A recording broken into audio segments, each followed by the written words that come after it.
Hello everyone. आज हम आंकलन कार्य पत्र 4 करेंगे, सामाजिक विज्ञान का क्लास 8 का। तो इसमें ये हमारा 20 अंक का है। सबसे पहले कुछ स्रोत आधारित प्रश्न है। तो यहाँ पे आपको एक स्रोत पढ़ना है और उसके बाद प्रश्नों के उत्तर करने हैं। वन हमारी संपदा है। पौधे जंतुओं को आश्रय प्रदान करती है और साथ ही परितंत्र को भी असुरक्षित करती है। और जलवायु में परिवर्तन और मानव हस्तक्षेप के कारण, यानी जलवायु में परिवर्तन और जो मानव है उनकी जो हस्तक्षेप है, यानी उनका जो भेदभाव है, दखल है हमारे वन के करीब, हमारे नेचर में, इससे बहुत दिक्कतें हो रही हैं और इसके कारण कई पौधे और जंतु प्राकृतिक आवास नष्ट हो रहे हैं। बहुत सी जातियां असुरक्षित अथवा संकट प्रश्न और कुछ लुप्त होने के कगार पर है, यानी कुछ बहुत ही असुरक्षित है, कुछ असुरक्षित की कैटेगरी में आने वाली है और कुछ तो लुप्त भी हो चुकी है।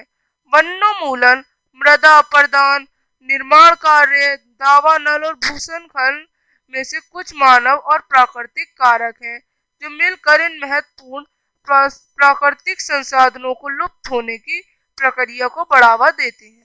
आज की मुख्य चिंताओं में से एक अनाधिकार शिकार करने की संख्या सबसे बड़ी है, जिससे कुछ खास प्रजातियों की संख्या के जानवरों में तेजी से कमी आ रही, जैसे कि लोग उनको उनकी खाल, उनके चमड़े, नाखून, दांत और पंखों आदि के लिए मारते हैं। सींगों को और सींगों के लिए भी मारते हैं तथा इसे गैर कानूनी व्यापार भी माना गया है, पर इससे भी कुछ नहीं हो रहा। इनमें से तो कई जानवर मर भी चुके हैं, कई की प्रजातियां खत्म होती जा रही हैं, जैसे कि चीता, शेर, हाथी, ब्लैक बक एंड मगरमच्छ, दरियाई घोड़ा, हिम तेंदुआ, शुतुरमुर्ग और मोर आदि। अब अगला क्वेश्चन है आपका, दैट पशु पौधों और जंतुओं के प्राकृतिक आवास नष्ट होने के कारण। तो जलवायु में परिवर्तन हाँ, और मानवीय हस्तक्षेप हाँ। तो हम लिखेंगे ए और बी दोनों। वन्य जीवों की कम होती संख्या का एक प्रमुख कारण है। क्या है प्रमुख कारण?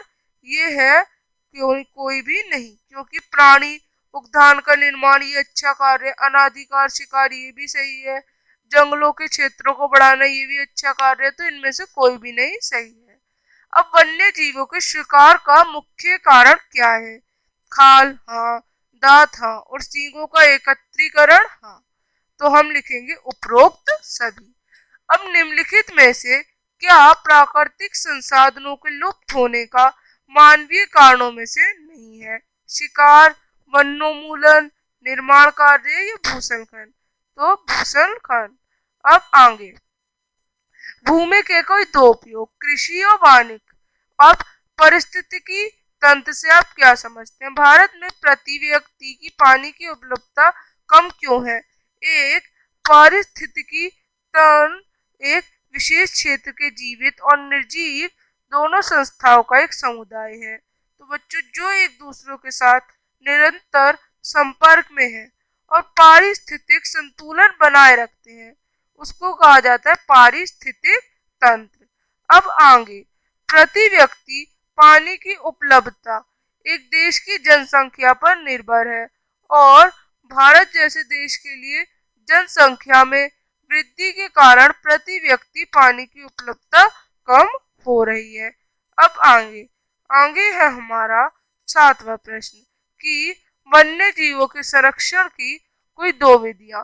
लुप्त प्राय जानवरों या पक्षियों को मारना या पकड़ना अवैध बनाने के लिए कोई कानून बनाया जाना चाहिए।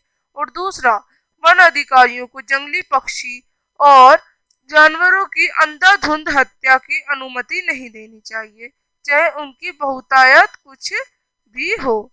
अब आगे, मृदा के निर्माण के लिए उत्तरदायी किन्हीं 3 कारकों के नाम लिखें। तो जलवायु, तापमान, वनस्पति आदि। अब जल संसाधन है क्या और कैसे है ये संसाधन? जल हमारे ग्रह पर सबसे प्रचुर मात्रा में प्राकृतिक संसाधन है, क्योंकि इसमें पृथ्वी की सतह का 3/4 हिस्सा शामिल है। इस जल का अधिकांश भाग खारा होने के कारण उपयोगी नहीं है। मानव उपभोग के केवल मीठे पानी का ही उपयोग किया जा सकता है। तो ये साधन है।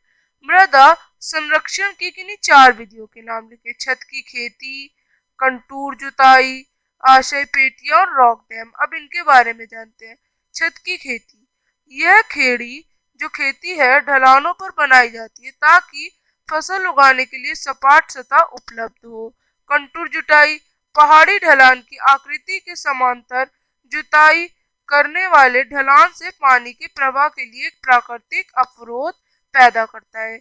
अब आशय पेटियां तटीय और शुष्क क्षेत्रों में मिट्टी के आवरण की रक्षा के लिए हवा की गति को रोकने के लिए पेड़ों की कतार में लगाना। और रॉक डैम पानी के बहाव को धीमा करने के लिए चट्टानों को ढेर कर लिया जाता है। ये गली और आगे मिट्टी के नुकसान को रोकती है। तो आप इस तरह से वर्कशीट करेंगे। अब हम मिलेंगे नेक्स्ट वर्कशीट असाइनमेंट के साथ। तब तक के लिए बाय। चैनल को लाइक करें, सब्सक्राइब करें और शेयर करें। Bye everyone.